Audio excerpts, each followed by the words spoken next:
I am your host, Hadley Wurtz, and I'm sitting here with my co-host, Lexi Langley. Lexi, how are you? I'm so great. Hadley, how are you? I'm so good. We're so happy. We're so excited to sit down with everyone today and talk about this. We're sitting with three amazing and beautiful people that we're so excited to have with us today. Do you guys want to introduce yourselves? Yes. My name is Annie Haas. I'm from Lehigh, Utah. I am the VP of Activities in Afro World, and I'm studying intercultural peace building, and I'm happy to be here. And she has the cutest voice ever. Okay, so I'm Shanoa Francis. I'm from New York City. I am an English major, emphasis on creative writing, and I'm the VP of Career and Service for Afro World. So, yay! Awesome. And I'm Lindo Gutlambuli. I'm from the Kingdom of Eswatini, small country in South Africa. I'm the president of Afro World, and I major in biochemistry. Awesome. We got some smart people in here with Yeah, us. wow. Very accomplished. Yeah. Okay, so it is February, and February is Black History Month, and so we brought these super awesome people in here to kind of talk about that. And for those of you who don't know, and even those that do, Black History Month is basically a U.S. holiday that is made and about honoring the achievements and history of African Americans. Mm-hmm. So that's kind of what we want to talk about today. And like, what is Black history for you guys, and what does that mean for you and look like for you growing up and even now? So Black History Month is each year it has a theme. So this year is Black Resistance, meaning it talks about like the history of like how African Americans, Black people everywhere had to resist oppression to get to the place that we are at now, which isn't, we still need a lot of work, but there has been some progress made. And so it's just, we have to keep fighting the oppressive system. And so Black History Month kind of became a thing for me my junior year of high school. I realized that, my senior year. I realized that there wasn't much representation of like Black history at my high school. And I lived in a small suburb in Connecticut. My family moved out of New York, and so there wasn't much representation of Black history. And so I took it upon myself to like meet with the principal and to talk about like how we should celebrate Black history and how we should spread like knowledge throughout the school. And so like I worked with like my productions, the production team at like my high school, and just worked on ways of like spreading Black joy and Black culture. And so Black History Month it's just a celebration and the acknowledgement that we are here and that we are like beautiful. And so That is so beautiful. I love that you called it a celebration, because I think that's a beautiful way of looking at it and a way of acknowledging who you are, your community, and like helping others to be able to join in that celebration with you. Yes. Absolutely. And to celebrate all the things you guys have fought for, too. Absolutely. Yeah. Annie, what about you? I was thinking while Shanoa was talking, I think growing up in Utah, there wasn't a lot of awareness about Black History Month. I, too, think that I first started really getting into it when I was older and in high school. Never really in elementary, never really in middle school. So I think, like Shanoa said, it really is a celebration, and it really is about spreading knowledge, because I think that we've gotten so far, but there's so much farther to go. And I think there's such an importance about having Black History Month be something that's known to everyone and that everybody celebrates, so that we can continue the progression. Absolutely. What about you, Lindo? That's cool. I was just thinking about my situation. I'm not from America. I'm Right. from South Africa. Mm-hmm. And the one thing that the apartheid system in South Africa ended in 1997, where whites had privileges more than Black people. And then it ended when Nelson Mandela came out of prison that particular year. And I was born just a little bit later than that, but like a year after that I was born. But it kind of like signifies like, what if I was born a year before that? What could have happened to me? Because I have family members, I have friends who have gone through the apartheid system, who have experienced segregation. And when we speak about a Black resistance, I speak about men who are like Nelson Mandela, Martin Luther King Jr., who resisted being kind of like, I'll put it as being fooled around or allowing people to have power over them, but to fight for the people, to fight for themselves, and to fight for their children. And now they fought for their grandchildren and the younger generation. They fought for me, they fought for us, because I was born in an area and in a situation where we are free, but a lot of things still can be done to improve those things. So when I think about Black History Month, I think about celebrating those heroes. And that is the first thing I look at every morning when I wake up. The one thing that's facing me is those pictures: Nelson Mandela, Martin Luther King. I have other people, Marcus Rashford, Saka. They're footballers, but they have made a difference in the African American and in the Black world in improving our status and what we can actually do. Yeah, I like that you even pointed out like the soccer players, because like even you guys are students and you might feel small, you're so not, but you might feel it, but like you guys are also doing your part to like make a difference and celebrate that and make that known, and I love that. Absolutely. And there's something I think to be said about having those people to look up to and to just inspire you, to show you what you can achieve. And I love that you guys talked about the theme. Hadley and I kind of were looking it up before coming on here to talk with you guys, and just the idea of Black resistance is so powerful, because not only, did those activists resist the oppression and fight against it, but they resisted the violence as well. And I just think that's so amazing, and hopefully we can all continue to resist racism, to resist oppression, and to resist violence, and to just come together as people and celebrate all the amazing, beautiful people out there during Black History Month. So. And even like the use that each of you had like brought up of celebrating too, like the nonviolent resistance is like the way you're celebrating, it is the celebration, and just that like use of that word I think is really beautiful, and celebrating the theme of this year as well. Absolutely. So you guys both kind of said you kind of got into it more in high school. Shanoa, you queen, that is amazing that you were proactive to bring attention to it. We need more people like you. That's amazing. So what would you guys all sort of suggest for people how can they best educate themselves and educate others on what Black History Month really is supposed to be about? Okay, so I have like two views on this. One, there's the internet. The internet is so accessible. Excuse me. It's so accessible. You can find anything and everything. I think you putting in an initiative and just searching it up, you will find so many things that have not been taught in like schools, especially if you're in certain areas where it's less diverse. Like you can use the internet, social media, like TikTok, it's all over there, to just like find out things about Black culture and Black history, because it's embedded in American history. And also like ask questions. Like there are plenty of people who are willing to answer and guide you about it. And because I think not the biggest, but one of the hardest things about being a Black person is not feeling heard or listened to.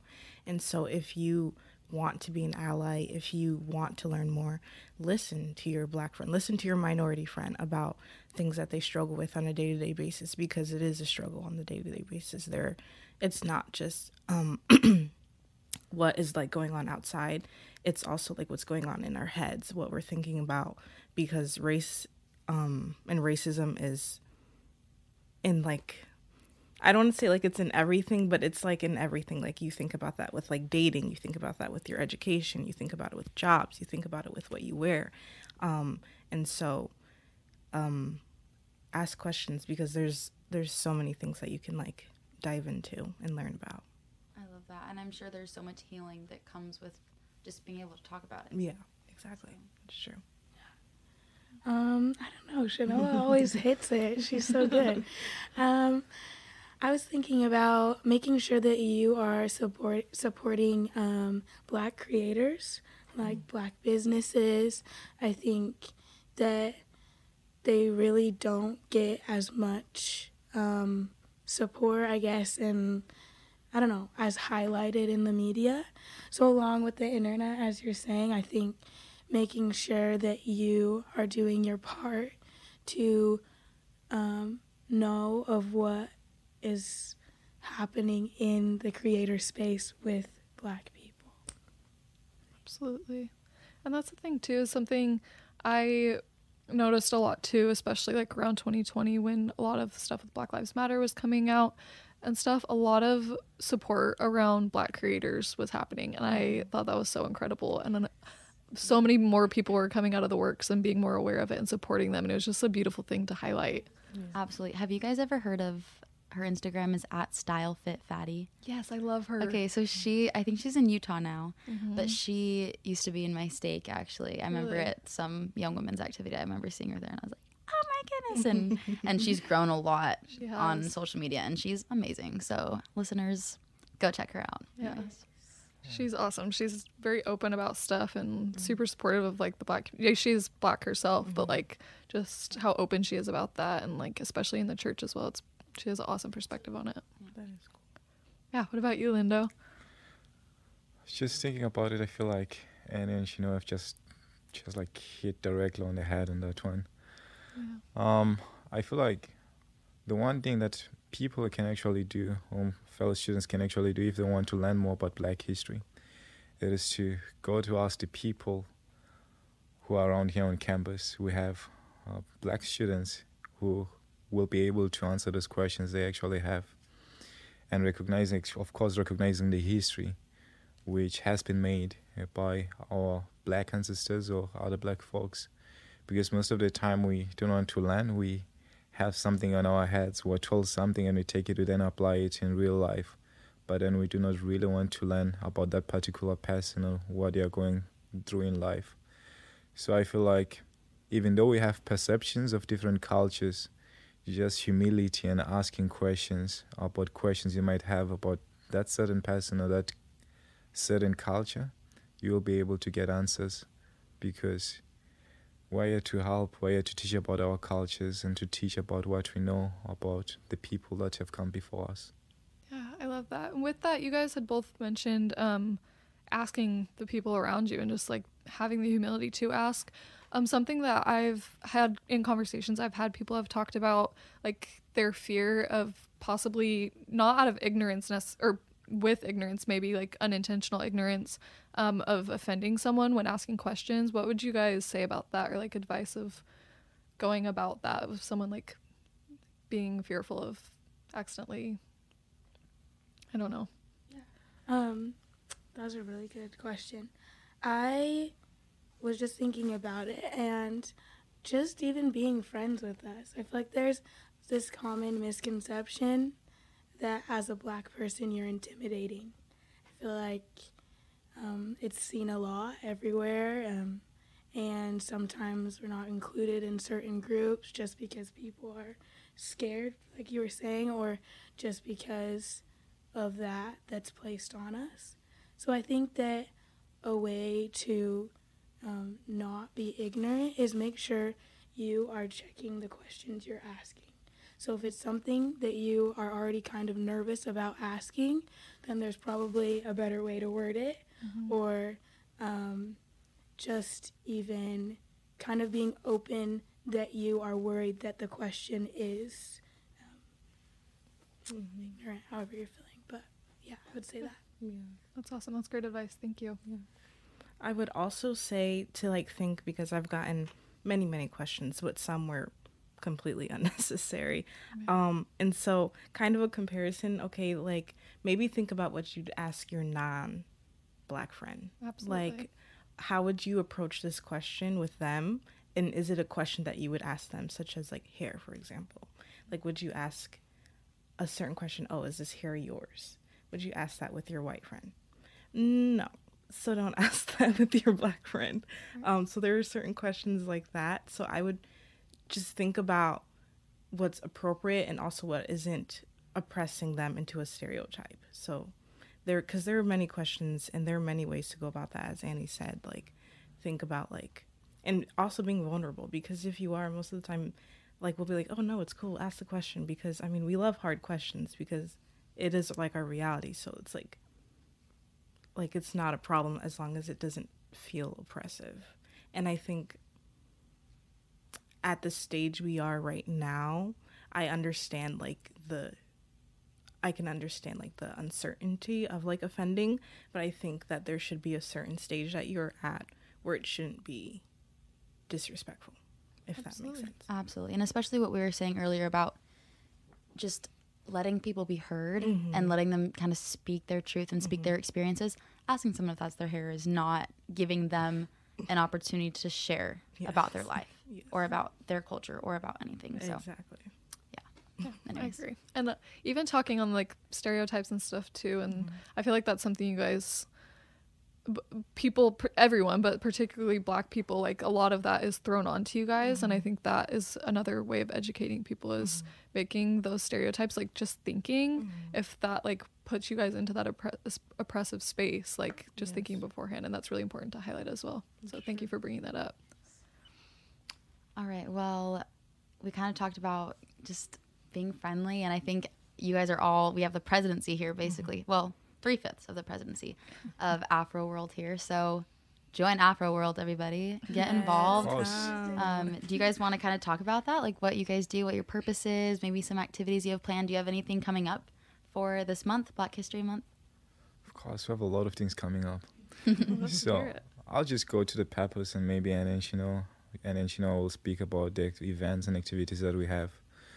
Our purpose of the Afro Club is to represent and to educate our fellow students who are from like African descent, maybe the Caribbean, maybe African Americans, but we kind of like want to educate them about the history of Black people, slavery, migration, because we have a lot of Black people who have migrated and who have been taken away from their homes. It might be Africa, it might be the Caribbean, but they've been taken away from their homes to Europe. They've been taken to have been brought to this land, to America, to be enslaved. They've worked a number of years. And some of them, they've forgotten, I think, where they actually come from. And some people do not even want to know about where those people actually came from. They just assume, okay, this is it, they were just brought here, so they belong here right now. So I feel like the main purpose of Afro World is to educate about the culture of Black people, maybe the Caribbean, African American, and Africa at large, just to teach people, to show people who we are. We're speaking about the stereotypes people have about Black people. I'll make an example. Oh, in Africa, what's the language that we use? Hey, do you use clicks? Do you speak like... What can you say to me? Can you say something to me in your own language? That's not how I speak. That's not my language. I speak Zulu. I speak Swahili. Actually, proper languages, we use vowels, we use consonants and all the not. So it is to educate people about those small things, so that we do have a culture and we have established ourselves as Black people. And I'll quote this from one of my favorite people in the world. This is Steve Harvey. And I feel like most of the time, and now don't get me wrong in saying this, but then coming to America, I've come to learn, or I've come to appreciate the fact that most of the things that this country has, Black people had a hand in building those things, which is the one thing that I also want to appreciate and also show that the Black people in this land have actually done a lot of things to bring forth their brothers and sisters, and maybe the Caribbean. We're speaking of a lot of famous actors or singers in nowadays. Most of them, they are from the Caribbean. Most of them are African Americans. Most of them are in Europe, but they were taken from those countries and brought like to be enslaved. Now their children are successful. Now their children are able to represent the minority. So that is what we want to teach people about who we are, what we do, and most about our culture. That's amazing. That's awesome. Yeah, I agree with Lindo. Definitely to teach and also just to have like a safe space also on campus, because as like other clubs do, they have like that community in their cultural club, and I think that's so imperative with like identity. And so that's something that I think would really help with like Black students here is like finding like their place. Sorry. And also to just celebrate Black culture because it's fun, it's beautiful, it's universal. And so just to celebrate it. And I guess, to talk about some activities to get to celebrating. We have a dance coming up February 3rd with P&G. So that'll be super fun. Come, show up, or be square. Be square. Sorry. Be there. Be there or be square. Be there, be square. Another activity is poetry night. In the Black community, poetry is really used as a way to express like oppression, depression, whatever it may be, love, racism, anything. And so we're gonna have a night where anyone from any culture can come up and they can just share their poem and read it out loud. It'll be like I don't know if you guys have heard of slam poetry in like the cafe, so we're kind of trying to catch that vibe. And I love that. I love that you guys are drawing on like the Black roots of like America too, to bring it into and teach people about the culture and stuff here. That's awesome. Yes. Some other events we're participating in Culture Night. Exciting. So we're excited about that. I don't want to spoil what we're doing, but it's going to be good. And then I'm also social media manager. Cool. So we're working on better advertising. We have some fun TikToks in plan to get the whole campus involved. So cool. Yeah, that's kind of what we've planned so far. Yeah, that's incredible. I'm looking forward to seeing all of that content for real. Yeah, I'm excited too. That's really exciting. Okay, to shift gears a little bit, I know we were talking a little bit earlier about you're kind of sharing some of your perspectives and stuff. But we wanted to ask you guys about your experiences growing up, and what you guys said you got into, kind of like learning more about like your culture and your history and stuff in high school. And you looked up to a lot of leaders, you said. But what has been your experience, I'd say, with like racism and stuff like that? Because that is something that's super prevalent, and something I think a lot of people can learn from. Do you guys have any, I guess, experiences growing up where you or even now too. Yeah, even now, what you'd want to share of how people can also take your experiences and learn from them of how to better themselves? Because it's like we were talking about with education. Once we're aware of something and have this knowledge, like what do we do with it? So yeah, what are your guys' take on that? It's like, where do I start? I know. Oh man. I guess for like the education part, so when Annie was talking about like stereotypes, when we were both talking in Lindo about stereotypes and how there are stereotypes on Black people, I had to fight that growing up. So I was born in New York City. I lived there for a bit, and then I moved to Connecticut. And the suburban Connecticut was it wasn't as diverse when my family moved in, and it got diverse as like the years, as I continued living there over the years.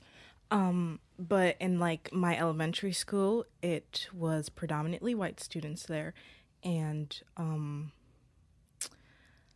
I did not know that as a child, but I had like almost every teacher I had was racist. They always had this stereotype of me, of whether I was super quiet. So they thought I was like stuck up, and I was not the best in math, and so they did think I was stupid. And so I felt this pressure to try harder to prove to them that I'm not what they think I am. I remember in kindergarten I had this really mean teacher, and I didn't realize it, but she was always targeting me and like my friend who was Indian.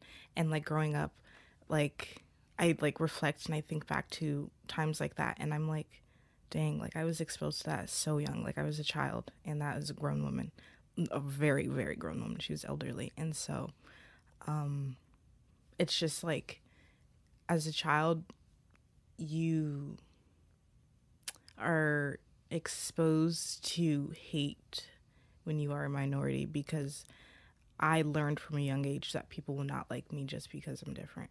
And so it's something that's not fair, and I think is absolutely horrible to teach a child. But it's something that I definitely faced growing up. And yeah. Thank you for sharing that. I don't know. It is still a little hard for me to talk about, just because I did have some very difficult experiences in Utah growing up. Utah is a predominantly white state, and I grew up in a smaller suburb area. But even that, there isn't that much more diversity. But I think something growing up that I always knew was that I was different because I was also adopted, and my whole family was actually. And so I had white parents, and I experienced a lot of ignorance. There's a lot of people who would come up to my mom at the stores and ask her why she chose to adopt a little black daughter, and would ask where I was from. People would come and touch my hair when I was a child without asking. And I think the saddest part that I'm kind of learning is that as a child, it didn't really affect me. I kind of thought that that was normal and that was fine. As I grew up, going to middle school and high school, it kind of got exponentially worse a little bit. There were some experiences that I had in high school from the older generation, when I would go into stores, and also I had left my car at the high school, and someone had come and written the N-word all over it. And when I went to go talk to the school to do something about it, they wouldn't do anything about it, and they said that it wasn't like a direct threat or anything. And I think that I say that experience a lot because that was an experience that I had that really, really made me feel, the best way to describe it is it made me feel like a monster. Like, it made me feel like I was, I don't know, a horrible person. And I think that was when it really showed to me that all of the things that had been happening since I was young was, like Chanel was saying, was teaching me that I was this way, and it couldn't, like, that I didn't have worth or anything like that. I think also going off of all that, it was really hard for me for a long time to think that I deserved things, because I feel like lots of people do know the stereotypes of being in Utah, and what I would see what a desired girl looked like, and it would play into my everyday, as Shanoa said again, about dating, about making friends. I was always very scared to meet people's parents. So that's something that I find really disappointing, is that it kind of does still play into every day, but that is what I wish that I didn't learn from a young age, that it would be something that goes into every day. Absolutely. I'm so sorry. Absolutely. That's all. Honestly, all I can say is I'm so sorry, and thank you for sharing that, both of you. We'll hear from Linda in a second too, but thank you guys for sharing that, because I know I don't know, but I can imagine how vulnerable you have to be to talk about something like that. But I appreciate it so much, because it's not talked about enough. There's not enough, at least in my opinion, not enough awareness brought to even just like the small little things, such as someone touching your hair, something they might think is so innocent, the damage it can do. And as a child, those little things that pile on top of each other that you're now reflecting on and like seeing how messed up it is and how much it's affected you. And just, I really appreciate you guys sharing that, because I know it needs to be talked about more, and I know people need to hear it. I know I needed to, and just thank you. So Yes, thank you so much. And we're learning still, and we all learn so much from hearing people's experiences. So we're so grateful for your vulnerability and being willing to share your experiences. yeah. Okay, Lindo. For myself, I don't think I have anything more. And because I grew up in Africa, it's only like 30% of the population inside Swaziland was white, 70% is just black. It's honestly a lot more than like. Yeah. Wow. Yeah, I grew up in a probably black neighborhood, so I wouldn't say I've kind of like come across like some racial slurs or something like that. But I feel like the one thing that's kind of like coming up to mind at a moment in time is just like my grandmother. I think it started way before I was born. She was working for a white family up until the year 2012, when she decided to leave the city to go to rural areas and start farming. And just before Before she kind of like left, she told him, okay, I'll be leaving the following year. And then hearing her complain, saying, I've worked for that family for more than 18 years and they did not thank me with nothing. They just let me go.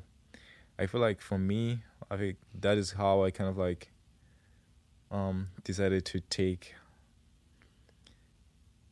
the decision to kind of like represent myself and to represent Black people and to stand for what I believe in. Because for her, that was kind of like demeaning, and I feel like it was demeaning for my entire family as well. But for me, I wouldn't say I've had any racial experiences or people pointing racial slurs against me. Thank you. I mean, having that experience from your grandmother, like there is real science behind how certain experiences can affect even your grandkids, and so Absolutely. I can't believe that family. Shame on them. Seriously. Yeah.